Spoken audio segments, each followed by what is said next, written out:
What's up, everybody? This is the Sports League Podcast, back for another week. I'm your host, Alex Leak. We got the co-host, Amanda.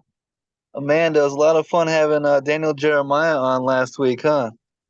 Oh, that was awesome. Like from going to we've talked about his draft previews and stuff for forever, but having him on the podcast was super cool. Like just the juxtaposition of, learning from him and like taking in his opinions on things to having him on the show. It was super dope, honestly.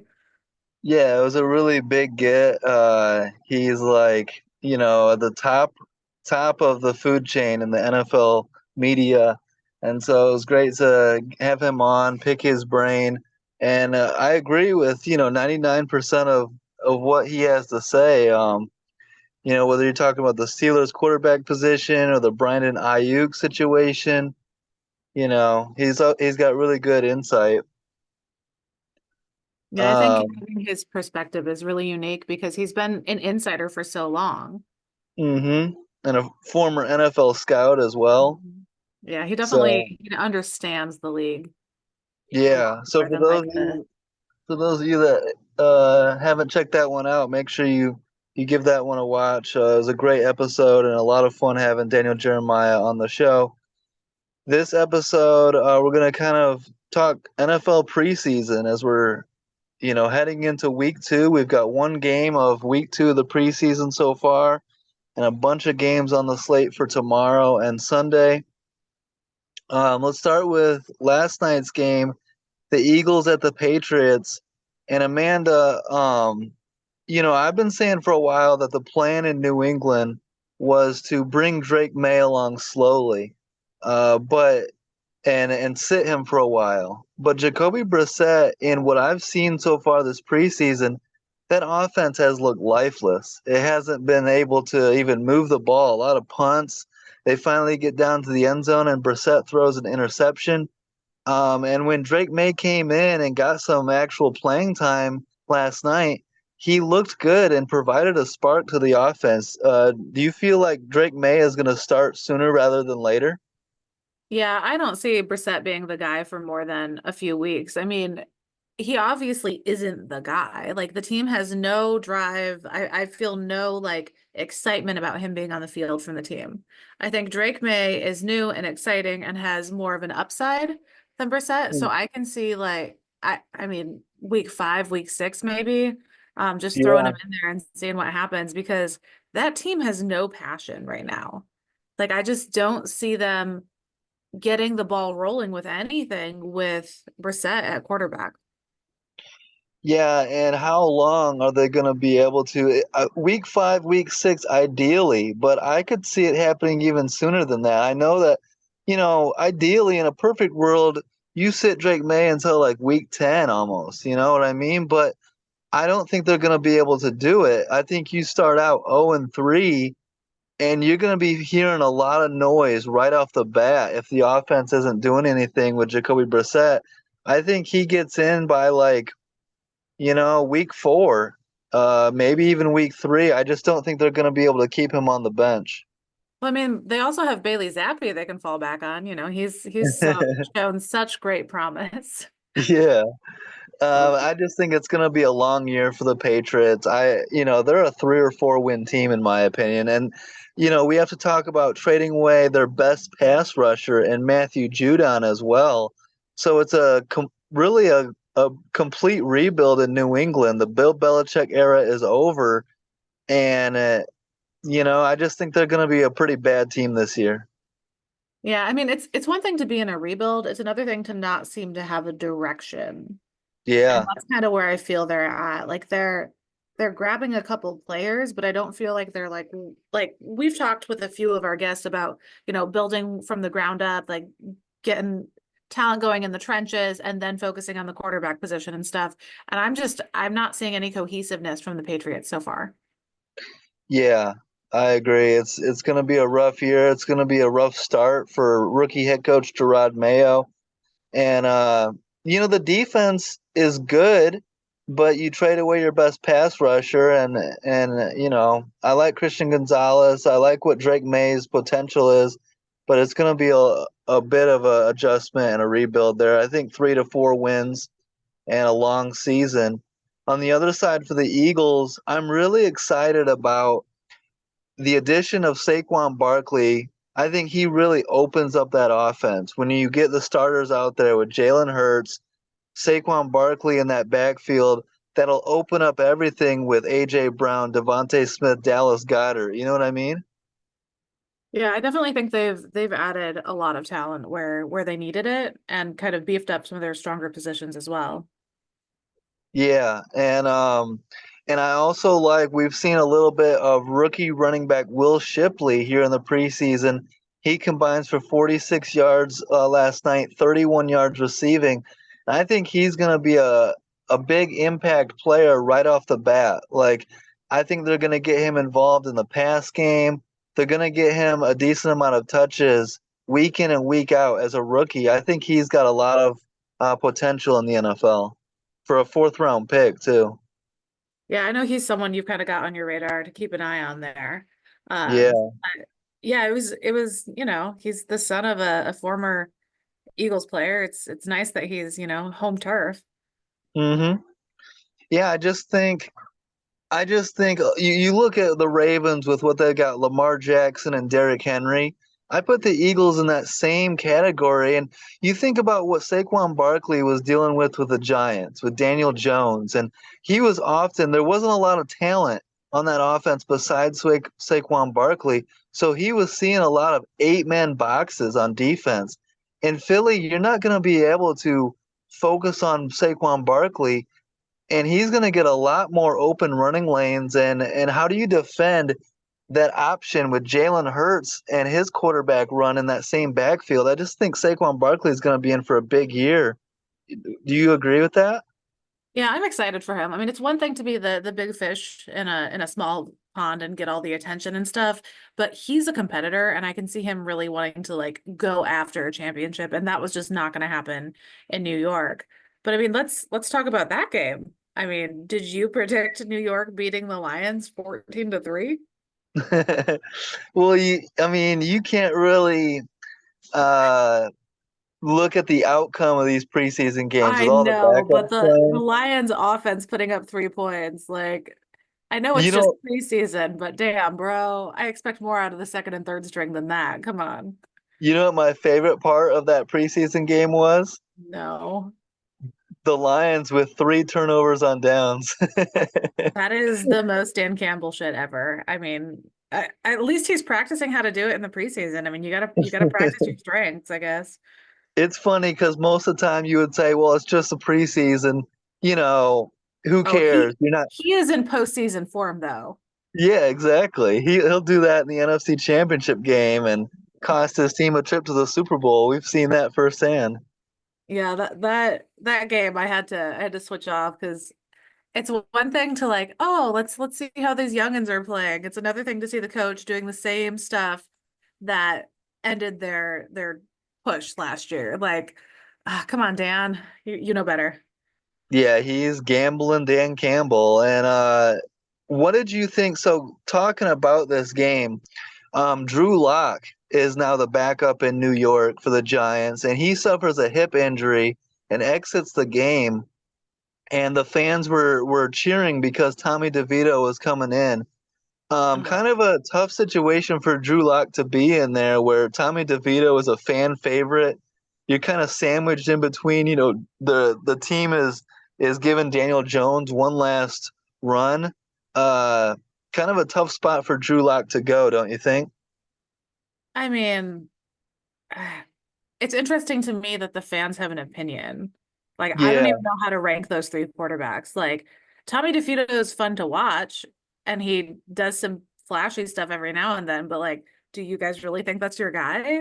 Like, you got Drew, you got Daniel, and you got DeVito. Like, they're pretty much on the same level, if you ask me. So intriguing to see fans get excited about a mediocre quarterback, but I guess when you are in New York, mediocre is all you can hope for. fans will do it. Fans will rally around anybody. If you remember Caleb Haney mania in Chicago, Oh, or yeah. even right now, I there's forgot a that group of name. there's a No one group said of that name in so long. there's a group of Bears fans even right now that are big on Tyson Bagent.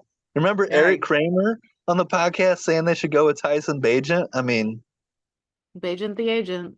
yeah, so Oh no, there are some cities that just have the worst. I don't know if it's skill or luck because head coaches can change and they still just get stuck in that, crap quarterback. yeah, and for some reason you'll find a group of fans that rally around it too and will cheer on a bad quarterback. Every Um, now and then a bad quarterback is worth it though. Like we had Minshew Mania, like not that he was bad, but like he wasn't going to the Super Bowl, but he's interesting. Like Jay Cutler, smoking Jay Cutler. Packers fans loved him. Like he was just a character. So I get it, but like Tyson Bagent, have we seen personality at all? Like I haven't seen anything interesting about him yet. So rallying around him is an interesting thing, Chicago fans. I don't know how I feel about that. yeah, it's the same fans that were hating on Justin Fields, and so they were saying, "Oh, Tyson Bagent is better," which clearly is not, and thankfully we don't really have to deal with that anymore because of Caleb Williams. But sticking with this game, the Lions, Hendon Hooker comes in and makes a appearance. Looks pretty good, runs for 34 yards. But he suffers a concussion in his first game action of his NFL career, so not a good sign there. No, but Um, I do think he's going to be a great backup quarterback right now with their quarterback yeah, situation obviously being set. He's shown a lot of, resolve so far, and obviously a concussion in your preseason game, not fantastic, but I think he's a good fit there. I think he is a little rough around the edges and having some time, learning from his higher ups and chilling out, kind of the Green Bay Packers way. A couple of years on the bench might be good for him. But yeah, he didn't definitely. look bad so far. Um, Quick question: is the Lions quarterback position set? And I know I'm kind of speaking out of my ass here, but um, I am gonna go ahead and get started early here. I do not think Jared Goff has anywhere near the type of success this year that he had last year. I don't think that he's a consistent quarterback. He's shown turnover issues. I think Jared Goff is going to be a big reason why the Lions do not win the division this year. I That's my think hot take in the preseason. I don't think Goffin is an elite quarterback. I think they had a No, lot of he's running not back worth that talent. contract. Yeah. That running back talent really helped the team out last year. I mean, that was Yep. ridiculous. The receiving core was fantastic. The O Um, line. the O-line was solid. And we talk a lot of shit about Dan Campbell, but balls to the wall got them a lot further than they've been in recent years. Hmm. So I do think there are a lot of band-aids to cover up some of Goff's inconsistencies and weaknesses, but I don't know. Our division is so weird. The NFC North is a weird place right now. Like Minnesota, we can talk about them if you want real quick. Like they Yeah, were might as they well. were top of the division over the past couple of years while the Packers were working their issues out. I mean, Jordan Love looks good in the preseason, but then Minnesota doesn't have a quarterback and they don't have a rookie quarterback now. So their quarterback room is as bad as New York. So Yeah, no, Detroit's that's a going to get some easy catastrophic wins off loss the for division. them. Yeah, I mean, because it's easy to go into the season with Sam Darnold as your starter and be like, well, he's the starter for a couple weeks, and then we're going to move J.J. McCarthy in. When Yeah. J.J. McCarthy goes down with a torn meniscus in preseason week one, that's such a catastrophic blow to the team psyche, the locker room, everything around that team. Like they're gonna say all the right things and they're gonna say, let's rally around Sam Darnold and we believe that he can, you know, play, show it with this in this offense with these weapons and lead us to the playoffs. I just don't see it. Sam Darnold has never done it, and now you don't have a backup plan. If Sam Darnold doesn't work out, who are you going to go to? Nick Mullins or Jaron Hall? Like I think it's going to be a tough season for Minnesota now after losing McCarthy. Well, if they had listened to what I told them to do during the draft, I mean, they would be fine. Because I mean, you agreed with me on this, and who else agreed with me? I think Hugh Jackson and I were on the same page. JJ McCarthy's a sit behind and learn behind the veteran kind of quarterback. Yes, he won a Hmm. national championship with Michigan. Loved having him on the team. Is he the type of quarterback you want to come in and be an immediate starter week one in the NFL? Absolutely not. I think that kid needs 2 years on the bench learning from a veteran, and Kirk Cousins would have been a great guy for him to learn from. But now Kirk is gone, and JJ is injured in the preseason. And I mean, that's one of the reasons why, yeah, Detroit might have some fall off from last year, but the division just got a whole lot less competitive as well. Yeah, and that I think that another aspect to that is that if you had told Kirk Cousins that Atlanta was going to draft Michael Penix, where they did, what He would have was it like stayed. number 8 overall? Mhm. They would have he would have stayed in Minnesota.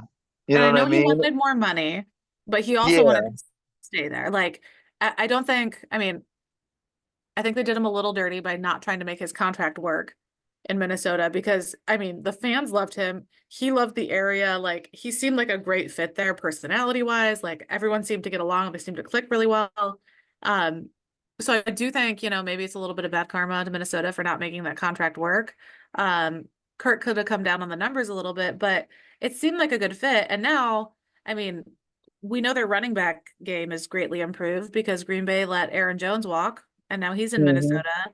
But there's only so much a good running back core can do for your team when you have an iffy quarterback. Yeah, and we'll see. Jordan Addison has an ankle injury right now. Justin Jefferson's been hurt, a little bit. He was hurt last year.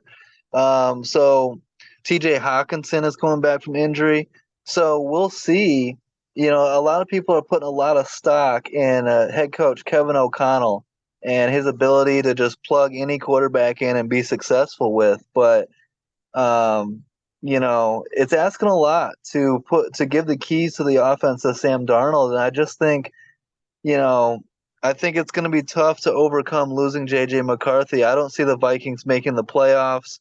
I really see the NFC North as a two-team race between Green Bay and Detroit, and I think Yep. the Packers.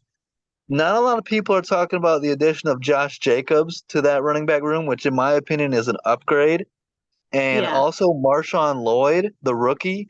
So I think Mhm. Green Bay is, they're my pick right now. It hurts to say it as a Bears fan, but I got the Packers winning the division.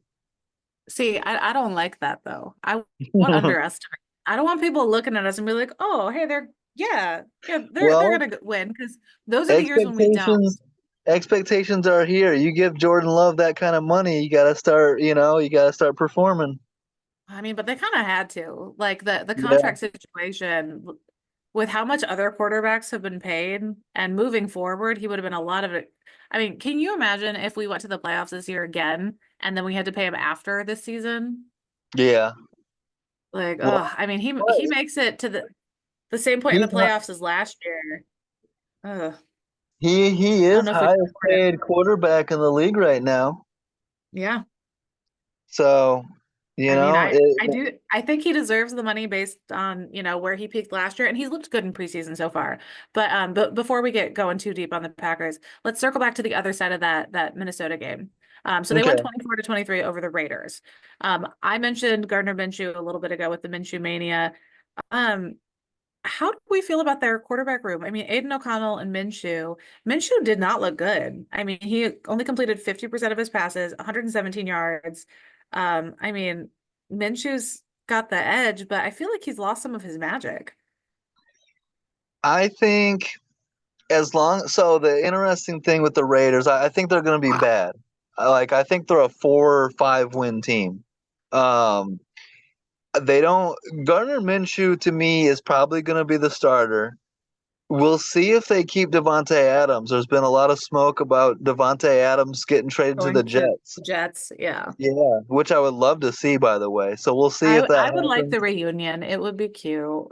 I mean, and then you put Devonte Adams next to Garrett Wilson. That is a lot of fun right there. You know what I mean? Yeah, Um, I can't picture the Jets being competitive. Like I know Aaron Rodgers is there, and I just I just feel like the Jets are cursed lately. I don't know. Um, I I got the Jets winning that division this year. I think the Jets are going to be for real. okay, are we talking like okay, but put the Jets in any other division besides the Uh, they've got a nasty defense, a loaded defense. I As loved their long defense last year. I they don't got know. Brees Hall, as long as Aaron Rodgers stays healthy, they Oh, are an 11-win team at worst. listen, I love the talent on the team. I just get the vibes that that team is cursed for some reason. I'm not saying I'm not rooting for them. I don't know. It just feels like that team isn't allowed to win. But But I mean, but go getting ahead. back to the Raiders, Yeah, I was just gonna so say I think with a new head coach, I know it's the head coach we wanted. I think, yeah, the situation worked out great. Antonio Pierce, hometown guy, so stoked he got the job, but it is going to be an adjustment.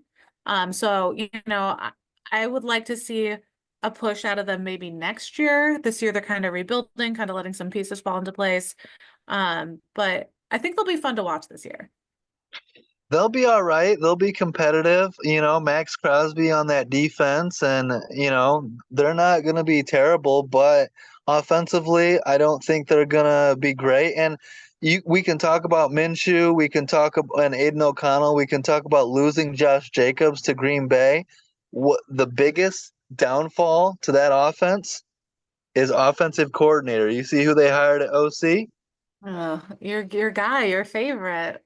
He is terrible. I thought Matt Nagy was bad. I hated on Mark Trestman back in the day. Luke Yeah, Getsy Pressman.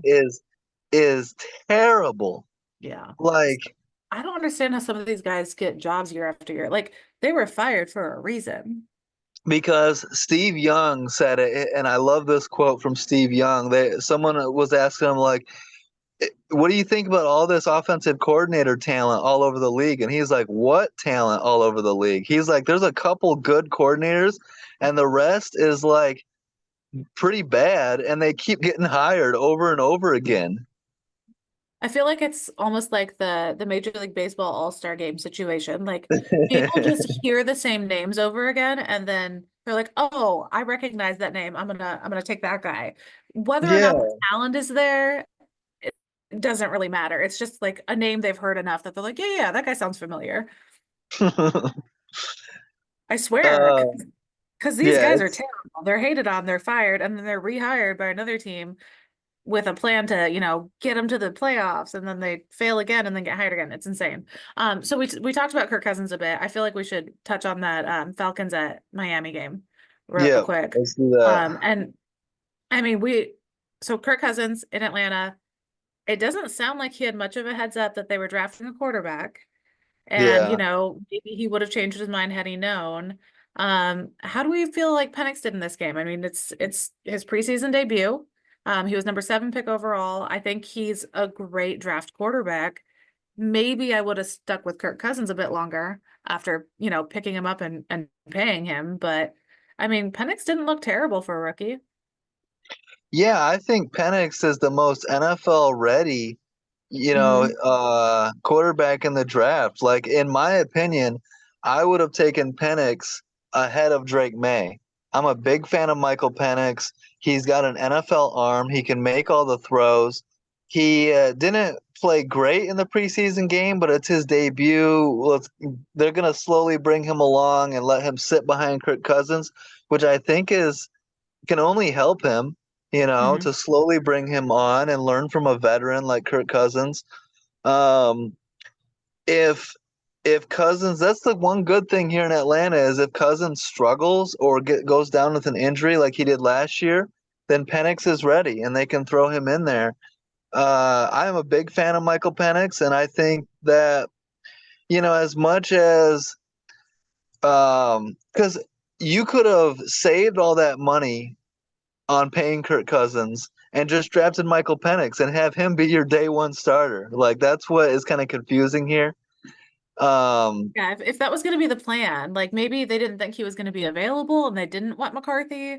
yeah, But he was available and they were like, oh shit, we better take him. That's an interesting situation to me. But I will say, as far as depth at, second and third string quarterbacks, that is in my opinion, the best quarterback room as far as depth in the NFL right now. Yeah, and you can just see it's what's nice in Atlanta is that now you have two quarterbacks, and you've got all those weapons that have yet to be their talent unlocked, whether it's Bijan Robinson, Drake London, Kyle Pitts. And so Kirk Cousins is going to unlock it, but Michael Penix also has the ability to really lift that offense to a whole nother level. So if you're a Falcons fan, you have to be really excited about the future. We'll see how Kirk Cousins does coming off that torn Achilles, but I think the Falcons are going to be improved. It's hard to not be improved going from Ritter and Henneke to Cousins and Penix. So they're going to be, in a division that's not, no one's really running away with the NFC South. The Falcons are going to be right there in the hunt with whoever it is at the top. It's probably going Yeah, to be Atlanta and Tampa Bay yeah, and fighting for the division. I feel like Atlanta's been making some big moves too, as far as Oh trades. yeah, we I have mean, to talk about the two additions this week, right? I love what Atlanta did in the draft. As Hmm. far as like their value of players, it seems like they had a list of what positions they wanted, and then they were just taking the best available. But I mean, that's one way to do it. Like if there's a position that pops up and it's maybe not the position you were going for, but the player is super talented, take them. I mean, we've seen that pay off so many times for teams, just best available. But I mean, this past week, Matthew Judon, I can't Yeah. believe the Patriots let him go. Well, because the Patriots they know they're rebuilding, right? Yeah, And I know, so but they, he's so good. yeah, I mean, it sucks. He's coming off an injury. He only played 4 games last year, but in his last 38 games played, he has 32 sacks. I mean, any player, any edge rusher averaging almost one sack per game, like that's your Yeah, guy. Like he is yeah. consistent, he is reliable. And then, I mean, Justin Simmons, we talked this last year about how there seemed to be like an exodus of safeties getting cut from teams, getting let go from teams. Justin Simmons is one of my favorite safeties. I think he's a great addition as well. Oh my God. And then you add him to Jesse Bates, who Hmm. was unbelievable last year. So you have arguably the best safety room in the entire league right now. And then their biggest need was pass rusher, and they addressed that. So the Falcons' arrow is pointing straight up in the air right now. Like they have a lot of excitement going into the season. So I'm excited to see how this Falcons team does. Oh, me too. I mean, so we just talked about Michael Penix being the most NFL ready to start quarterback. Let's move on to last year's most NFL ready. CJ Stroud and the Texans. He came into the league ready to go. He was fantastic. So much fun to watch. I mean, I we talked about him so much the first 7, 8 weeks of the season, just how well he was ready to go. I mean, he just fell into stride with the NFL.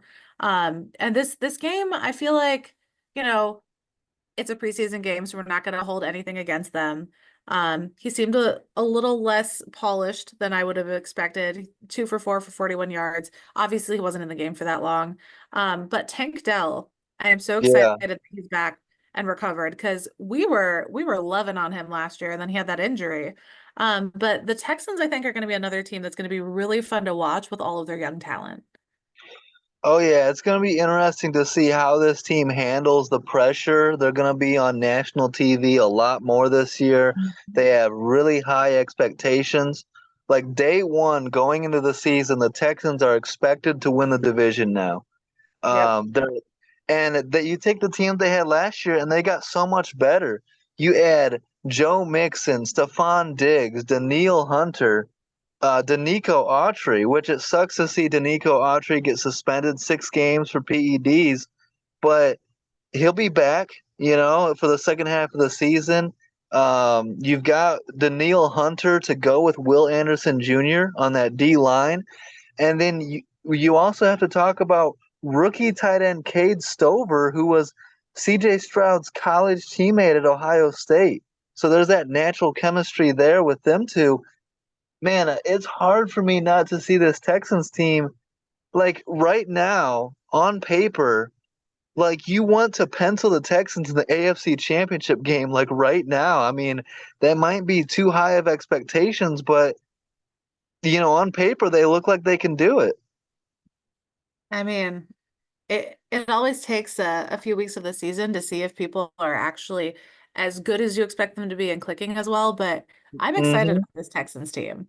And I know you loved Yeah, CJ Stroud last year and you were pretty gung ho. Um, their defense also, I mean, loaded. it's stacked. I've been jealous of the Texans defense for a while. So I think they're going to be good. And then let's talk about the other side of that game too. The Steelers. What an interesting situation this offseason has turned the Steelers into. The Steelers are going to be a lot of fun too, and I've heard people talking about. So you look at the Steelers, and last year all those quarterback issues. Kenny Hmm. Pickett got hurt, got benched. Mitch Trubisky came in and sucked. Mason Rudolph goes on a 3-game winning streak, leads this team to the playoffs. I think they combined all three quarterbacks for 13 passing touchdowns last year. Ugh. You major upgrade. I don't care if you get, Justin Fields or Russell Wilson. Either one of these guys is a big upgrade over what they had last year. And then you add Patrick Queen to that defense. I Hmm. think the Steelers are going to be very much contenders in the AFC North. It's a loaded division. And we'll see if they can get back in the playoffs. Mike Tomlin refuses to let this team finish less than 500. I think they can get 10 wins.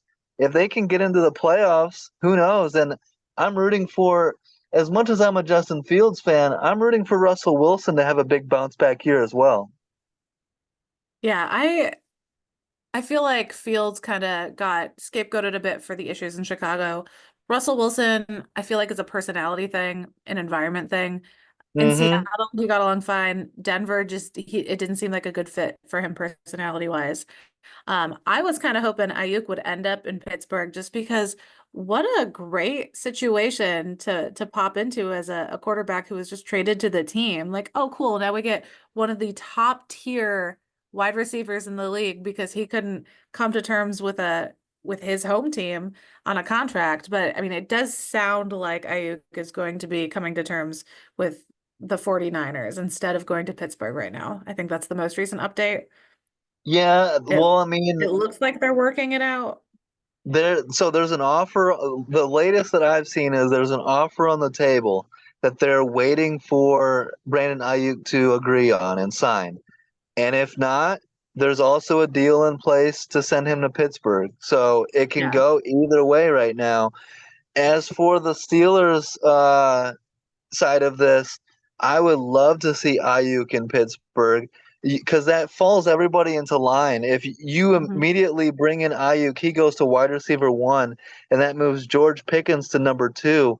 And Pickens would be one of the best wide receiver number twos in the entire league. So I would love that for Russell Wilson in that offense. Also, new offensive coordinator Arthur Smith is a big upgrade for the Steelers. Absolutely. So, I think they're going to be good either way, but Ayuk would be a great addition. But if you're the 49ers, why would you do that? Like, you Mhm. have to figure out a way to keep Ayuk in San Francisco if you're the Niners.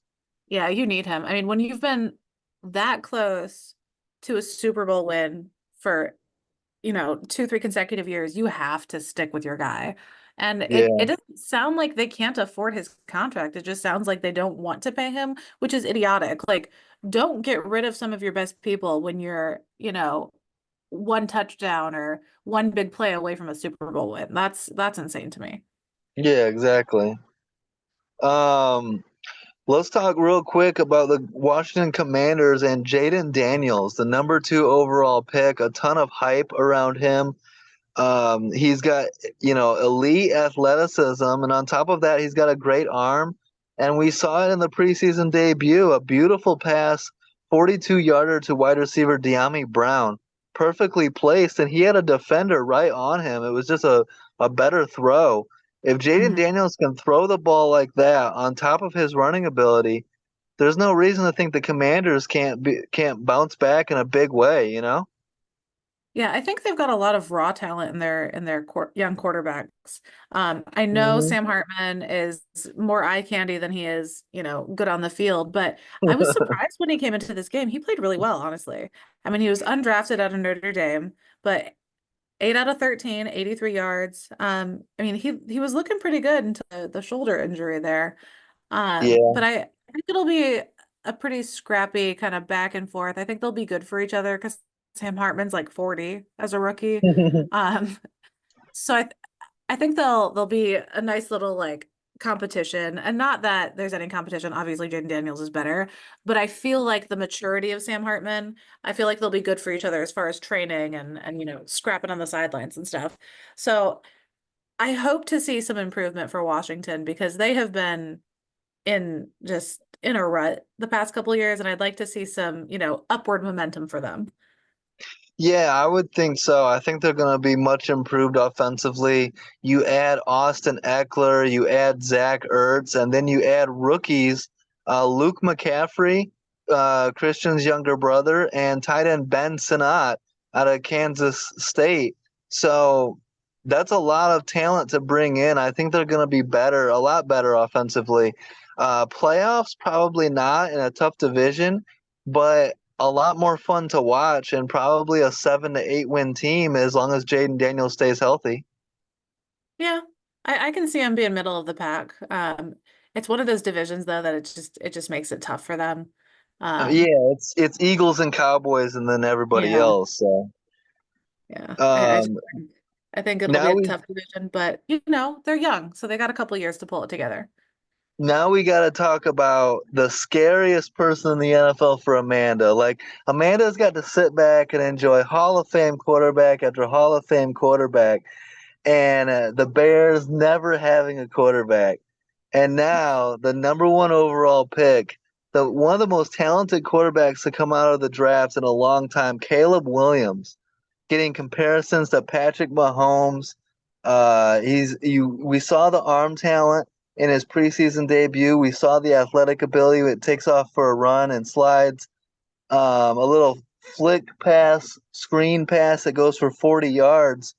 Amanda, I know you're seeing the Caleb Williams highlights and you're shaking in your boots over there in Wisconsin land. No. I mean, listen, I know he's the first FSB quarterback since Mahomes to have 30 touchdowns and rush for 10 scores and in back-to-back seasons. Like I know the stats. Um, Chicago is cursed though. So I mean, yeah, I Hey, feel like if he ended up in a more progressive area, he would be better accepted. But I mean, who the hell cares if your quarterback wears nail polish if he's good, right? I just feel like yeah, Chicago's an interesting place for that because man, there are some old school yeah, personalities and some judgmental meathead viewpoints fans. there. Oh my Well, God. It's so so funny I how they hate on him for the stupidest shit. Like, let's wait and see well, if he's winning games before you start hating on him. so like I'll say it from my point of view. I'm not a big fan of the nail polish. I'm not a fan of the purse on Hard Knocks, right? But the talent is unreal. And so you're gonna root for the kid, and on top of that, what makes me justify this is growing up, Dennis Rodman had a lot of these same characteristics and was a great Mhm. basketball player. So as long as you win, nobody's gonna care about the other stuff. And Caleb Williams seems smart. He seems to have a good head on his shoulder. He doesn't seem like a prima donna or Mhm. obsessed about himself. He Well, I seems was to just be a gonna say team. no one cared about Aaron Rodgers and his ayahuasca trips and stuff until, he was down for an injury and there was contract situations and other things to Yeah, distract them from but his talent. Like when he was but playing well and we were making it to the NFC Championship, no one cared what he was doing in his free time. And I feel like the exactly. same scenario will apply if the Bears can pull it together and Caleb can transfer his college credit and his offseason. Like in training camp, he looked great. So if And that translates to the NFL, then no one's going to give a shit what color his nails are. absolutely. And as long as he doesn't try to be Superman every play. And I liked what we saw in the preseason where he wasn't trying to go for the home run ball every play. He was content running the offense, playing within the system and taking the check down and doing the smart plays, getting the ball out of his hands. So that is encouraging. And Amanda, you should know this well. Chicago, there's another team in Chicago that was cursed for 100 years and finally broke their curse and won a 105. championship. So Yes, the they did. curses are meant to be broken. That's true. As a Cubs And fan, I can't argue with that at all. and So speaking of Chicago, what can we talk about this wide receiver move that they've made? exactly? I'm That's so what I was intrigued gonna by say. that. Yeah. That's the best thing is if you're gonna bring in a quarterback with a lot of potential, surround him with weapons that he can actually have success with. And you got DJ Moore, which was a great addition. Last year. Then you bring in Keenan Allen and Romo Dunze. Not to mention, you got Cole Kmet, then you bring in Gerald Everett, you bring in DeAndre Swift. So the Bears really have a lot of weapons around him. There's going to be high expectations and really no excuses. Like the Bears offense is expected to hit the ground running day one. And so there is going to be some pressure there, but it's exciting as a Bears fan. Yeah, I think they've brought in a lot of talent, and Romo Dunze is one of the players I was most excited to watch coming out of the Yeah. draft. It sucks that he ended up in Chicago, but whatever, I can get over it. I rooted for Chicago before, I will say. I rooted for Yeah. them in the Super Bowl against the Colts, but but let's move to the other side of the ball there. So obviously we're hoping, good things out of that young class in Chicago. And we've talked about Buffalo in a few of our podcasts about how they didn't seem like they were doing a lot in the offseason. So we got to, see this game. They got their butt kicked by Chicago. How are we feeling about Buffalo so far this preseason? Well, the offense didn't look great in this game. Josh Allen played a few drives, and the offense didn't really get it going. I think they're going to be fine. Like, I think that they're a playoff team, of course. I think they're the second best team in that division, as long as, on paper, it sucks to lose Gabe Davis and Stephon Diggs and guys like that and their starting safeties. But Hmm. they did a good job bringing in Keon Coleman. They drafted Cole Bishop out of Utah, a safety. Um, they got James Cook. Joe Brady seemed to open up that offense. Josh Allen is one of the best quarterbacks in the entire game. So Buffalo's going to be a threat to win their fifth straight division title in a row. Now, the big obstacle in their way, we all know that Josh Allen and the Bills own the Dolphins, right? The Dolphins, to me, don't really seem like a threat. To me, the big threat is the Jets. If Aaron Rodgers stays healthy with that nasty defense, if they make a trade for Devontae Adams, the Jets are the one team that could steal that division this year. That's my prediction as of right now, is that the Jets win the division, win the AFC East by one game. I think the Jets go 12-5, the Bills go 11-6. But I still think the Bills are going to be a threat. It's just, do they take a little bit of a step back, losing some of those weapons? We'll see. What do you think? I know because the Bills are your AFC team, so do I you do just you think that? Yeah, how do you see it? I love Josh Allen, and I have Yeah, doubts because it just doesn't seem like they've done a lot enough to make up for those big losses. Like you lose that many big names, I expect you to make some moves, like the Packers lost Aaron Jones and it was, nauseating, but Josh Jacobs steps in. So I just haven't seen enough action out of management over there to, give me faith in the team. But Daniel Jeremiah has faith in them and he trusts management over there. So I'm trying to trust him on this one. Like he said that there's hope to be had, and I love Josh Allen, and I think he deserves to win a Super Bowl. I mean, that kid, he's so genuine and he's got such a passion for the game, and like the amount of effort and heart he puts in makes him so fun to watch.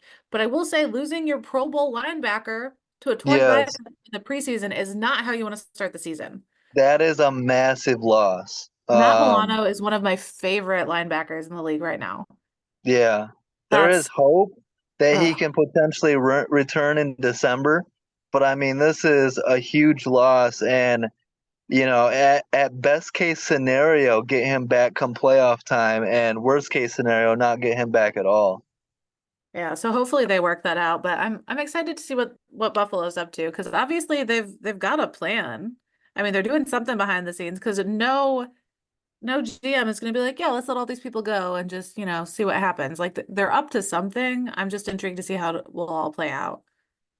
Yeah, and let's go to your Green Bay Packers, who Jordan Love gets that massive deal, and there's going to be a lot of expectations on them to take the next step. I mean, it's crazy to think that you know, they were close to going to the NFC Championship game, and they've got a lot of talent, and so the expectations are going to be to steal that division back from Detroit this season. And Jordan Love picked up right where he left off, throwing 2 for 2, 63 yards, a bomb touchdown pass to Dontavian Wicks. And this young receiving core in Green Bay continues to perform well. You got to be excited about seeing Jordan Love just go out there and make it look easy in the preseason opener. Yeah, I mean that pass was beautiful. And he was looking like he was looking towards the end of last season. So I'm still excited about Love and seeing, where the season goes. I will say it's funny that they got into a fight because they were trying really hard to not have any chippiness or anything on the sidelines. LaFleur was very adamant about no fighting in the preseason.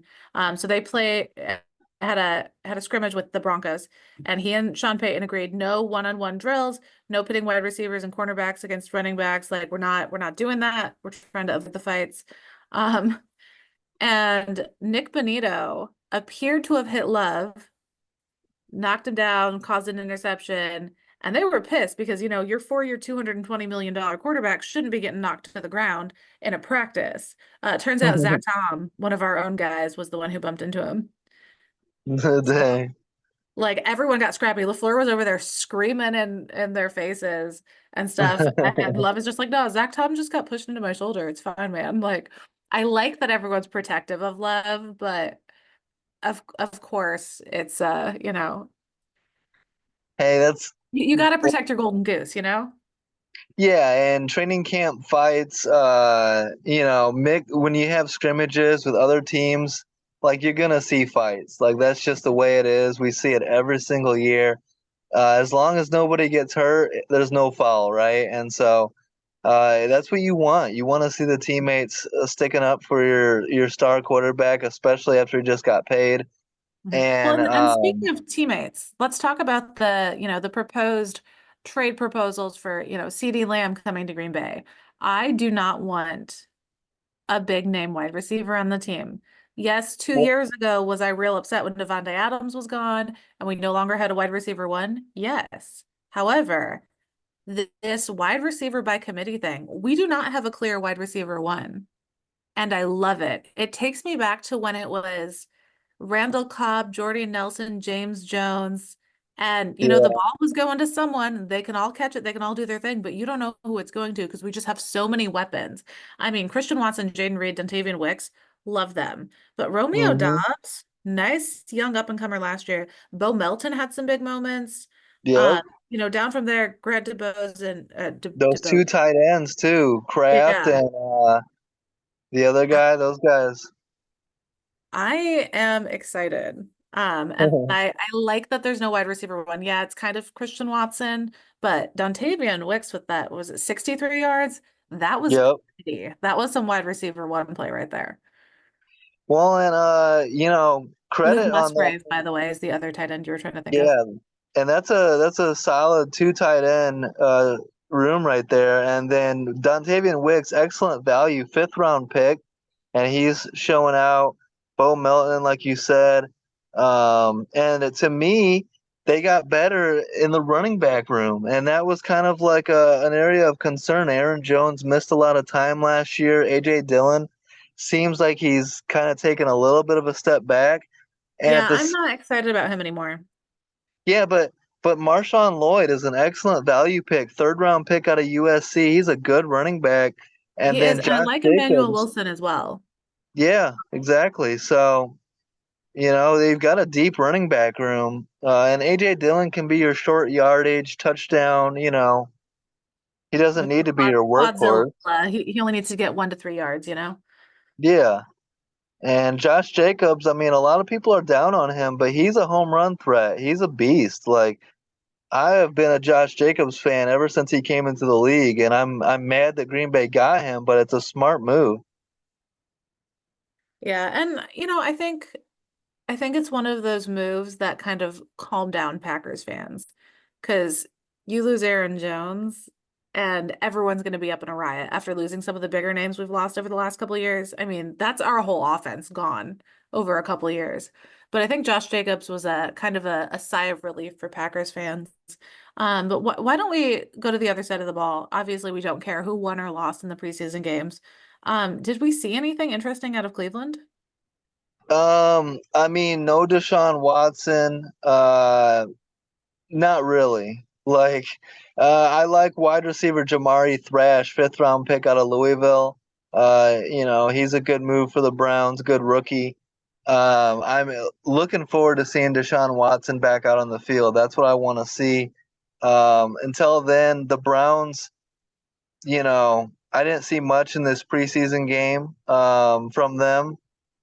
Jameis Winston, you know, had some that looked all right. He's a good backup for the Browns if Watson does get hurt or if Watson, at any point struggles or whatever. Jameis Winston can fill in.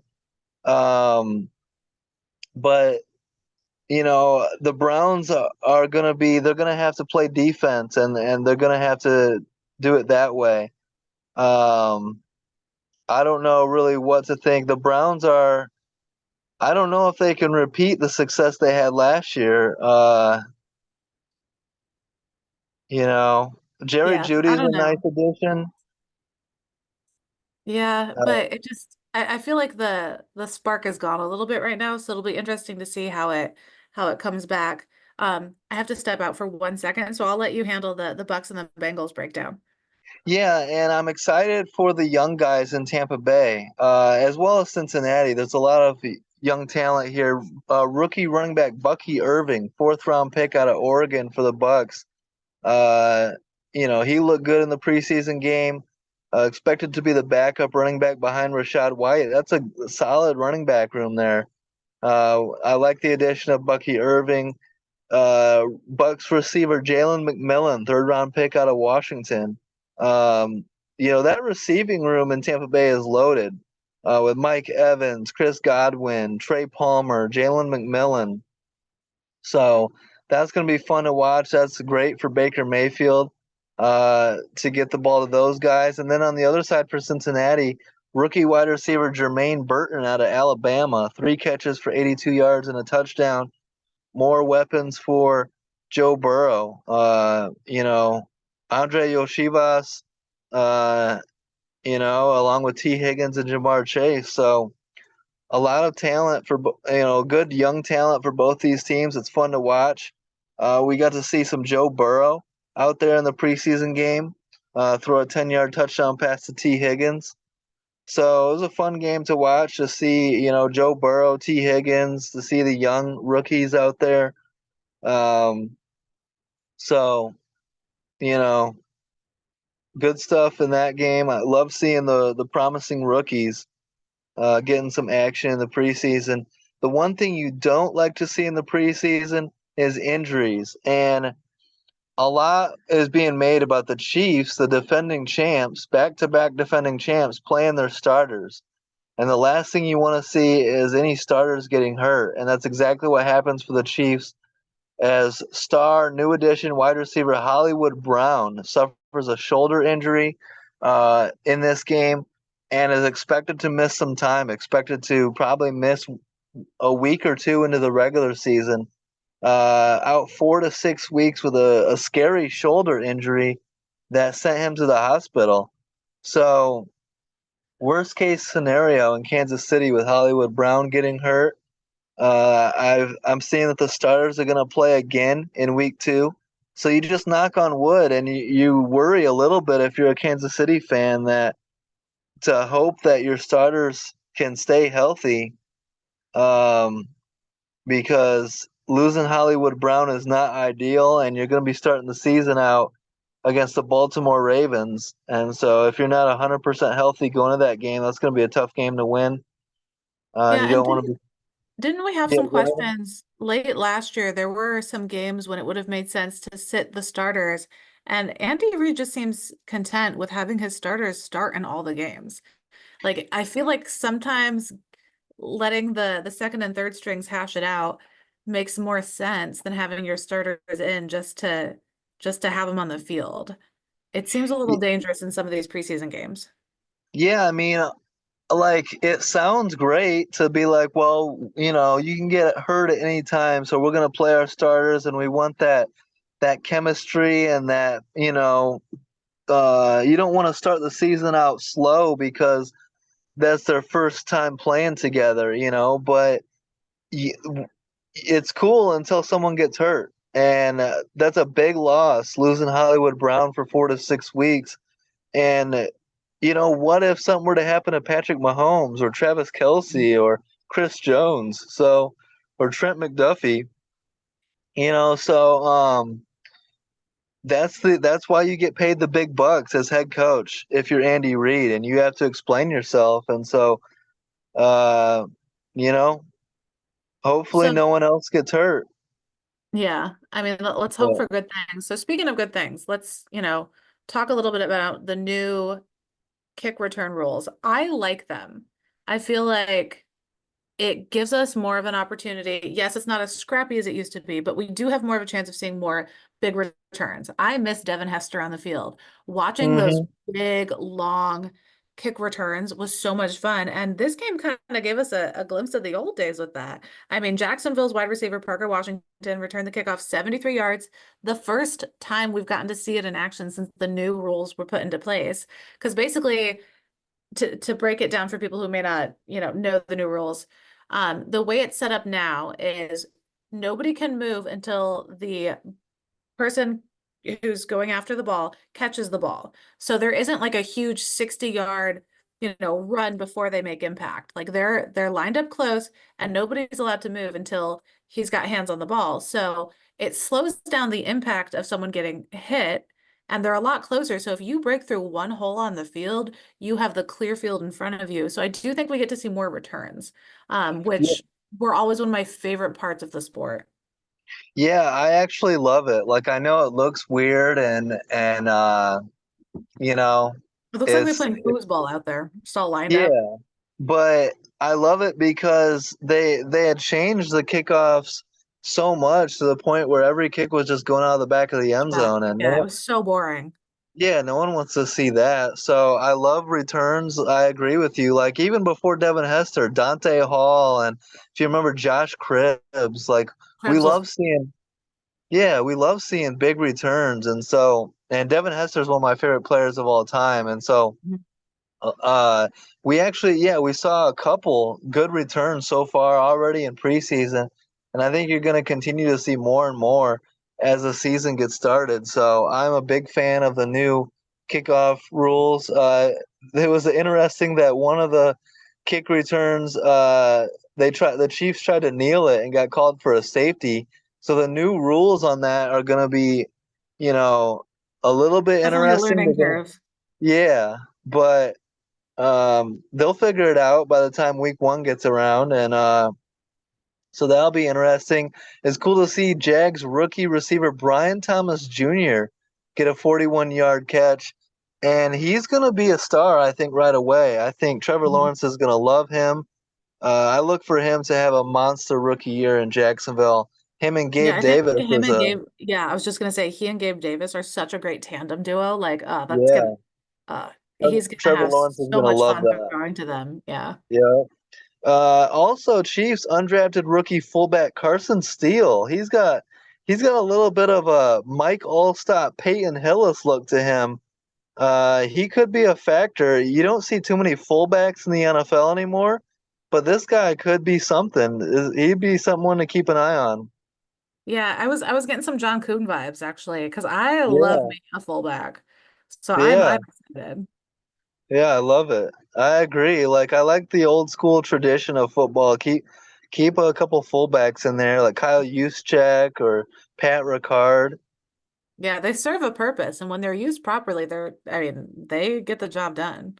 Absolutely, they put all this emphasis on the Eagles tush push quarterback sneak move. Like fullbacks, an effective fullback can be just as can produce just as well. Yeah, and I feel like the tush push situation only works when your quarterback is, 9 feet tall and massive. Like we're Yeah, not doing that with Russell Wilson, guys. Like it has worked and it's gotten so much press, but it's these big strapping quarterbacks doing it. It's not that's not going to work for every team. That's the point of a fullback, is to have a big guy who can just force his way through. So, I mean, Jalen Hurts, Josh Allen, like, yeah, they would be great at the tush push. Or you could just have a fullback and not put yeah, your quarterback out. exactly. So let's finish it up with the Denver Broncos and their rookie quarterback Bo Nix. He went out there and looked pretty good. 15 of 21, 125 yards, a touchdown. He showed some elusiveness running the ball as well. He's got so many career starts in college that he comes in, with a lot of experience. And, I think that the Broncos kind of reached for him, but that doesn't really matter where you get drafted. All that matters is that you produce once you get to the NFL. And Sean Payton, who, got the most out of Drew Brees, sees something in Bo Nix.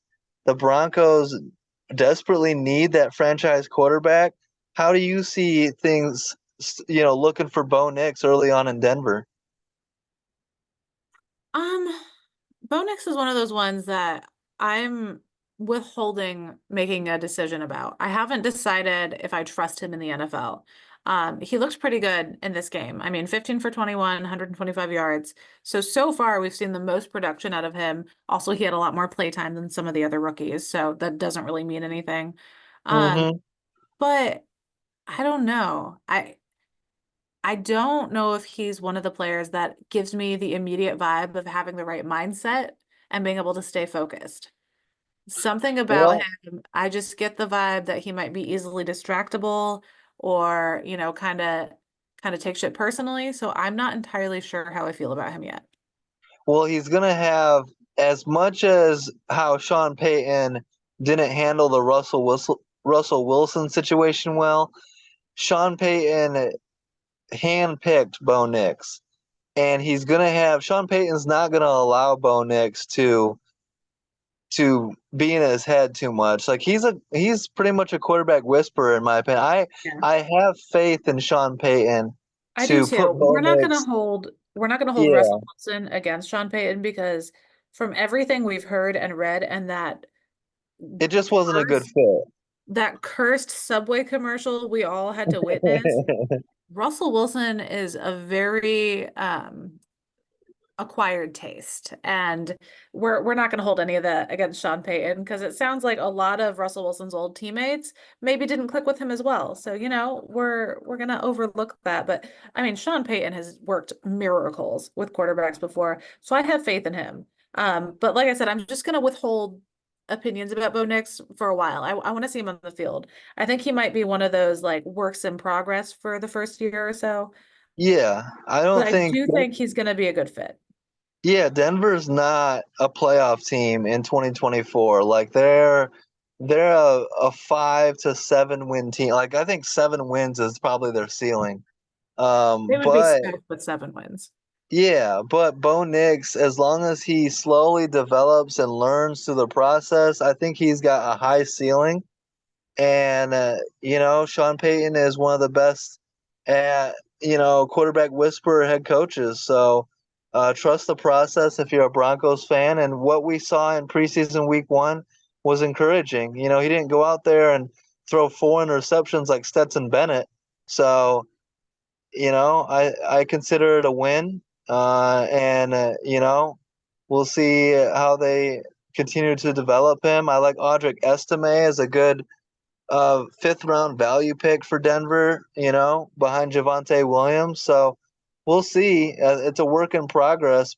But uh, gotta trust in Sean Payton, right? Hmm.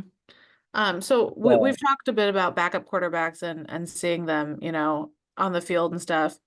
Do you know who's going to be a great backup quarterback and Who's be a that? good fit behind their quarterback?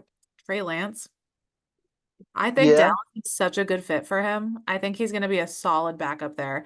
I mean, this the obsession with Dak Prescott and stuff is one thing, but I think as far as like a secondary quarterback, Trey Lance is he's kind of a steal, honestly. He could be a starter for a handful of teams and probably be better than their starters. So I think Dallas kind of lucked out with that as their backup.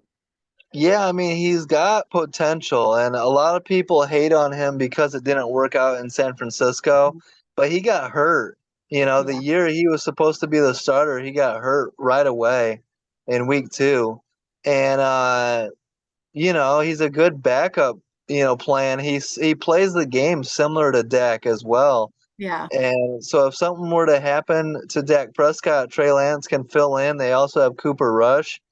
Um, and Trey Lance showed off his athleticism in this game as well. Took off running and did some He nice was things. looking good on his legs. Yeah, and he's fast. And if he can protect the football and not turn it over, if he can stay healthy, Trey Lance, I'm not ready to write the book on Trey Lance and say that he's a bust yet. Like No, I don't I think the story is finished with him.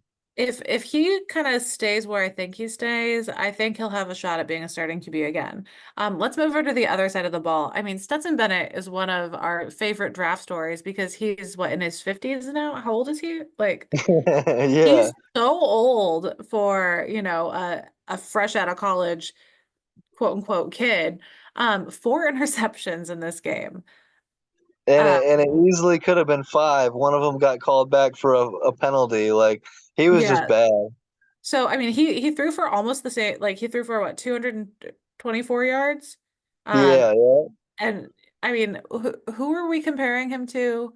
Like so last year there was all these stories about who was it who was throwing so many yards and breaking records on how many yards, but he was throwing a shitload of interceptions too. Who was that?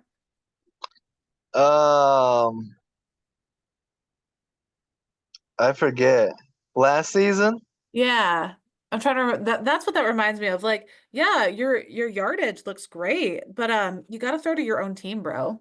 Like, Oh, if you're just yeeting, like he's playing a game that of was 500 Sam out there. Howell. Sam Sam Howell Howell, led the yes, league. yeah. Yeah. Just throwing it up there and somebody's catching it. They're usually not on his team, but he has got to work on that if he wants to even be a backup quarterback. That's not gonna fly.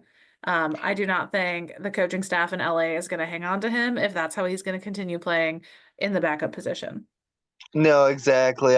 He was a solid college quarterback. He never struck me as a guy that was going to be successful in the NFL. To No, me me, neither.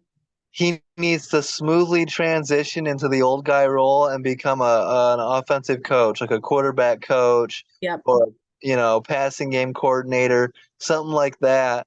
Go back Yeah. to Georgia, get the I coaching was just gonna career say he started. needs to work at the college because he's old enough to have worked there for a decade now at this point. Yeah, exactly. Yeah, so not much else to highlight on that game. The actual wait, no, let's talk about Dallas's kicker. He's still amazing. Brendan Aubrey. Uh, Yeah. they they made a good choice when they picked him up. I mean, All Pro as a rookie last year in his first season. That's fantastic. Yep. And he still looks good. So, no comments on that game other than that. Yeah, also the other side, Rams rookie kicker Josh Carty, sixth round pick out of Stanford. He looked good as well. And then there's a couple kickers that looked good. The Detroit Lions have a new kicker as well out of the UFL. Jake Bates hit a 53-yarder, Oh, nice. and he hit a 64-yarder in the UFL. So he's got a leg on him.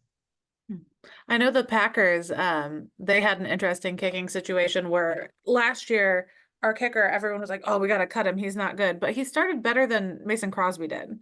But I've seen it quite a few of these preseason games where their punter and their holder and their kicker, and they're all just like switching roles. Like they'll kick a field goal and then they'll be holding the ball the next one, and then they do kickoff. And I like that they're swapping these roles around a lot for these rookies. So I feel like we're getting a better view of their kicking skill showcase in these preseason games than most seasons. I don't know if anyone else Yeah. was paying attention to that, but they're swapping them around a lot, which I like. Well, that's why you listen to this podcast for the extra details. We watch all levels of the game, so Yeah, we're kind of um psycho. So if you don't feel like watching 87 hours of football a week, Alex and I got you covered. who do you want to win the kicking battle in Green Bay? Anders Carlson again or Greg Joseph, the former Viking? You know, I feel like Anders was kind of scapegoated a bit last year. I think for coming in, I think he's gonna be fine. Uh, Mm-hmm. because I mean Mason Crosby, I was ready to cut Mason Crosby many, many times. Um, I actually had a few years where every time Mason touched the ball, it made me instantly nauseous. But overall, I liked the guy. He helped us win games. I got over it. So I hold grudges against kickers, but I feel like Carlson has a good upside. I feel like Greg's getting. I feel like he's winding down in his career. Um, I Yeah. don't see him lingering for that much longer, and Green Bay needs another long-term kicker. So I'd rather grow with the youngin and kind of grow the team together because everyone on that team is young. So I'd rather start there than have, to rely on a big name guy who's been in the league a while longer. Yeah, and plus if the young guy works out, then you've got 10 plus years, of reliable Yep. kicking game as opposed to having to replace the older guy. Yep. And You and one know. thing Green Bay has done historically is I don't I'm not sure on the stats for the last couple of years, but historically they have been the team with the most players that have never played for another team. Like we like to bring guys in and grow them with the team and just, kind of grow the team together, make changes where we need to, but kind of keep our talent in-house and grow it we like our homegrown Wisconsin talent. Yeah, Um, you still like to operate like it's the 70s where you don't have, you keep your guys on the team forever. I mean, it's worked pretty well. The It is it is small town mindset out there in Green Bay, Wisconsin. but it's pretty successful, and that way you can at least buy jerseys and they're not gone immediately. Like That's true. Hey, I kept that my fifth Bears 15 Brandon Marshall jersey so long. Now I can still wear it because Romo Dunze's here. I mean, see, there you go. So, hope you guys enjoy this episode. We got a full slate of preseason games tomorrow. 12 p.m. kickoff Falcons Ravens, and it's going to go all the way until about 1 a.m. with a 10 p.m. kickoff of Cowboys Raiders. So I can't wait. I'm going to be watching a ton of football all day tomorrow, and then 2 games on Sunday night. So preseason, baby, this is our the best time of year, huh? No, incorrect. We're just gonna assume that Alex is ready for bed and he's tired. Not the best time of the season, but it is very fun and interesting. And I think the most educational portion of the season where you get to see a lot of these rookies and fresh talent that has been brought to the team. You get to kind of see how they're clicking with the team. So I love preseason. But I'm gonna say postseason is the best time of the year. Sorry, guys. Look out for Caleb Williams to continue to ball out tomorrow at 1 against the Cincinnati Bengals. And then a Civil War battle for Amanda as her Packers take on the Broncos tomorrow night at 8 p.m. That should be a fun one. I mean, husband's deployed, so I don't have anybody to fight with. So, whatever happens, happens. But they were getting I'm, scrappy in practice. So I bet there will be some scrappiness. It's just funny to me that they fought over one of our own players hitting Jordan Love. Um, are you gonna wear a Packers jersey tomorrow or a Broncos jersey? oh, the fact that you think I would wear a Broncos jersey in any scenario other than I am at a game or I've lost a bet is hilarious. You Um, should you should throw on a John Elway one just for ugh. fun. So my husband is an asshole. Whenever he makes a password for something, he uses the word helicopter to reference John Elway helicopter beating the Packers in the Super Bowl situation. So no, fuck John Elway. Sorry, John. Your history's Hey, if he's willing to come on the beautiful. show, you have to be nice to No, I will. I just fuck the concept of him, okay? John Elway's him. an amazing player, genius football knowledge. I would love to pick his brain, but in this specific situation and the concept of wearing his jersey, hell to the no. Well, good shit as always. Can't wait for preseason week 2 tomorrow. And let's hurry up and get week 1 here. I can't wait for some real football, huh? Yeah, absolutely. I'm ready to see. There's so many unanswered questions, and I'm ready to start making some picks. And I feel like you and I need to make some. And I know you're anti nail polish, but I've got some Caleb William barters I want to make with you. And if you lose, I would like you to paint your nails to match Caleb Williams. So still working on those regular season bets, guys.